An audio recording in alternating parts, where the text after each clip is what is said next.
Welcome to Home Buying Made Easy, the podcast where we pull back the curtain on mortgages, real estate, and everything the big banks hope you never figure out.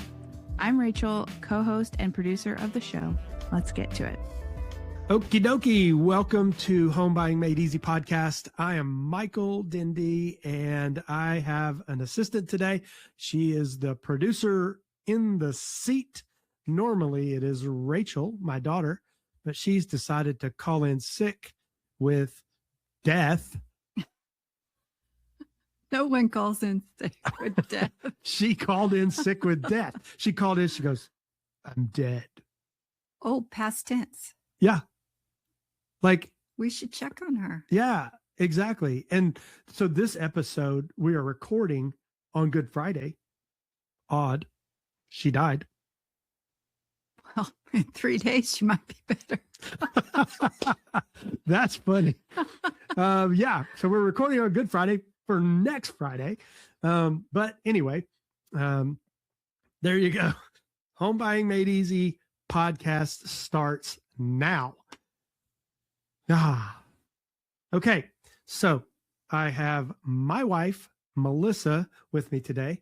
I call her Bo, and she's going to give us some insight as well, because I mean, it's usually me just jabbering and talking, and Rachel asks the questions and then I answer some questions, but we thought we'd do it a little bit different since you're on, and have you kind of bring a perspective that is two-sided. One is you are a consumer, you're a mortgage person, like you have a mortgage, and so you are a guest. And then on the other side, you have to sit and listen to me jabber all the time about mortgages. So you're going to have like the two perspective question kind of thing that we're going to talk about. Plus, we're talking about our 12 kids. Our 12 kids, if one of them called you up and they didn't call me and they said, hey, we're going to get a mortgage, what are your thoughts? Like, what perspective would that be? You know what I mean? Right. So that's kind of the direction we're going to go. Again, her name's Melissa. She's kind of quiet. She doesn't even like the microphone. When I put the headphones on and said, hey, talking to the microphone, she goes, I know what I sound like. Yeah. There you go. So here we are, my wife. And no, she can't be on the camera. She won't do it. But I do have some questions. So first of all, Melissa Dendy isn't a mortgage expert, but she's married to one. And that means she gets the front row seat of both sides, which is what I just said. And she gets to see the costs and the surprises, and when things go sideways and when there's a train wreck, she sees it all. So she doesn't usually get to know all the nitty-gritty details. Like, we don't usually talk about private information or anything like that about her clients, but she can hear the conversations when I'm, say, on the phone with an underwriter or, something like that. So the first question, what's something you've heard me talk about at work or learned over the years that made you wish someone had told us the same thing before we bought our first home? Remember that first home? Let's think about that for a second. I do. We were smart and didn't know it, actually, because our first home was a foreclosure. So, and it wasn't in terrible shape. Wait a minute. Let's be clear. We were not foreclosed on. No, we the purchased. House we purchased. Right. Was a We did foreclosure. purchase it right out of foreclosure. Yes. So we walked into instant equity. We did. Which I would not have known that was all the words and what to say back then. No. And that was 1995. Yes. And in 1995, we didn't have the internet like we do today. Right. Meaning all of the deeds and records and everything wasn't it wasn't an online process. So literally I drove down to the courthouse to look to see what everything was and the deed and see where, what the mortgage was. I had to go look it all up straight out of the books. It's interesting. I think probably what I didn't understand, and again, this is youth, most likely. People today probably get this. But when you're sitting at closing and you're signing a million papers, you feel like you've just signed your entire life away. And now you're chained to this mortgage, it feels heavy. Mhm. And thinking that this is it, and realizing later, like, things change, you can refinance, particularly if you started out with a high interest rate,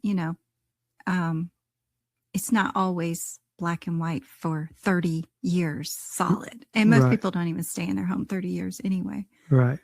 Yeah.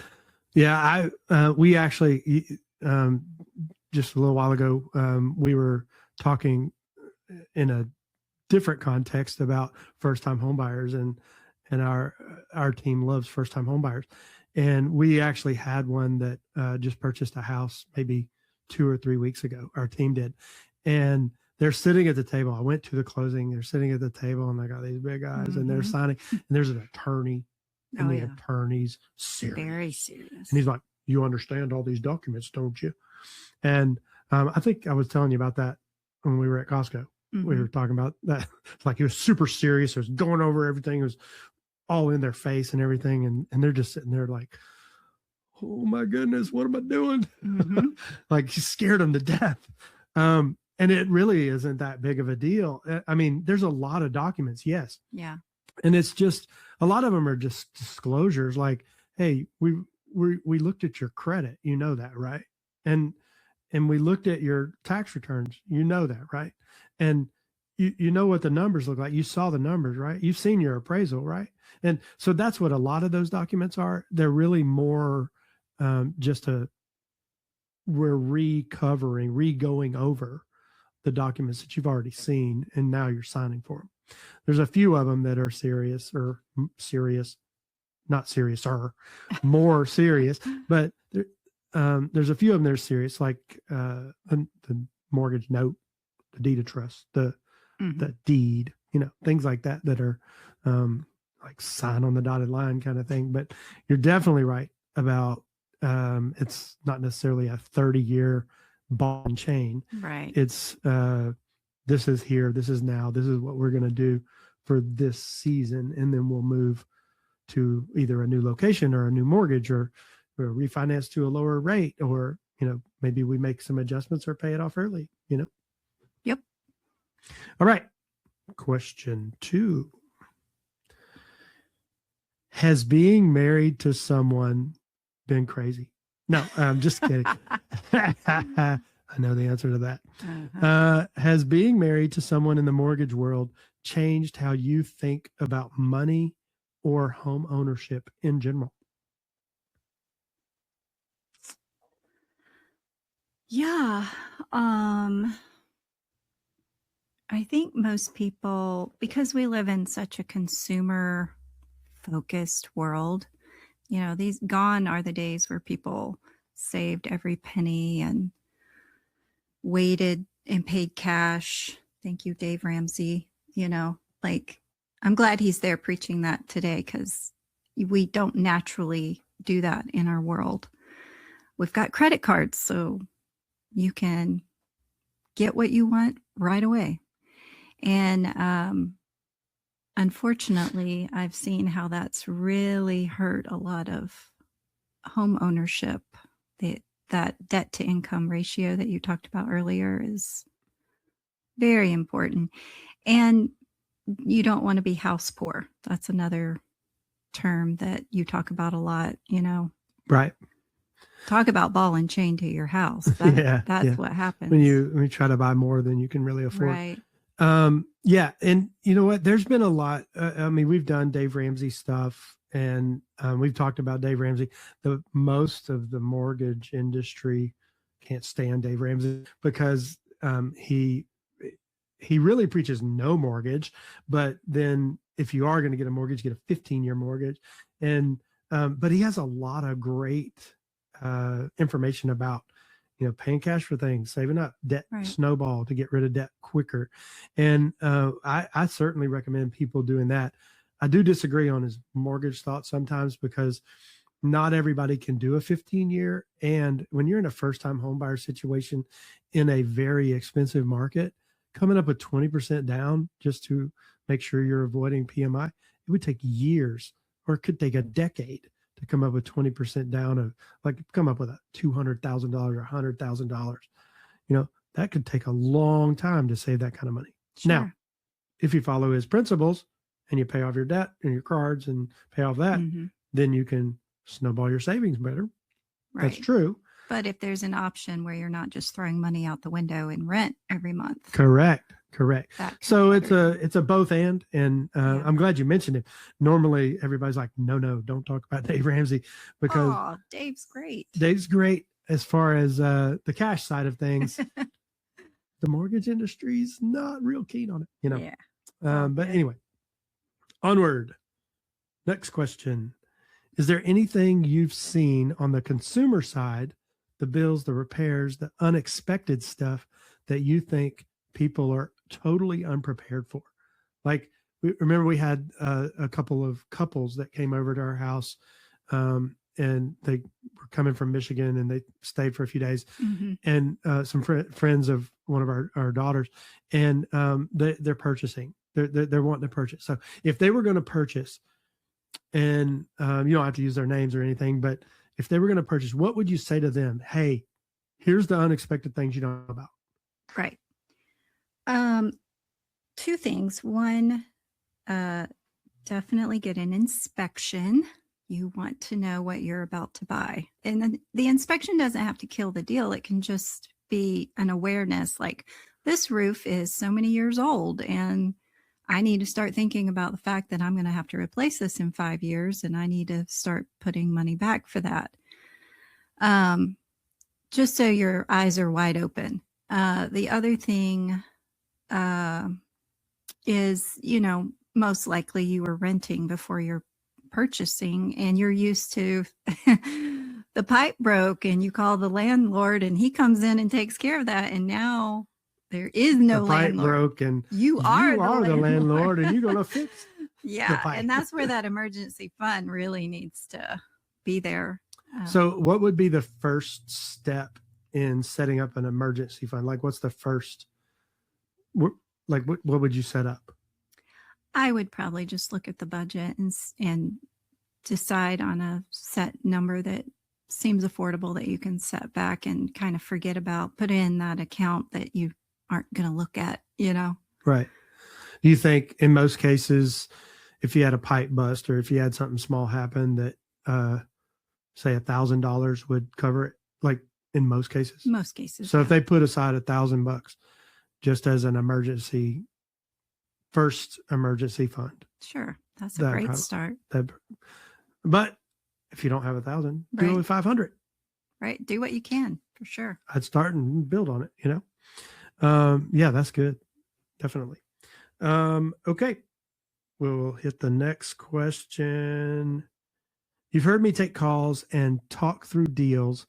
Is there anything you've overheard that genuinely shocked you about how the mortgage process works behind the scenes?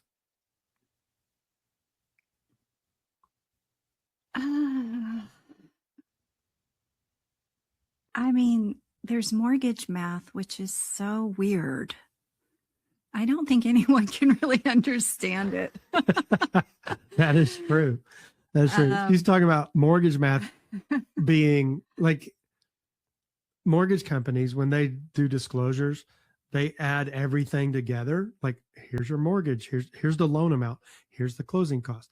Here's the extra fees, meaning the realtor fees and the property taxes and so you're adding all this number. So you're starting with a number thinking it's going to be 400,000, and now all of a sudden it's 459,000. You're like, whoa! I purchased a house for 400,000, not 459, and then we start backing it back down, right? And that is mortgage math, and it is terrible. I wish I could solve that. Thanks, Obama. It's his fault. Okay. I mean, not really, but the administration set up how we do things, and makes it more interesting for sure. That is true. Okay. So one last question.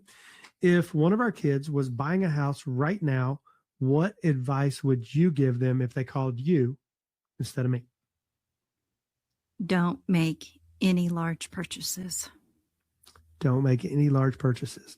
Don't think about that car. Don't think about or that brand new sofa.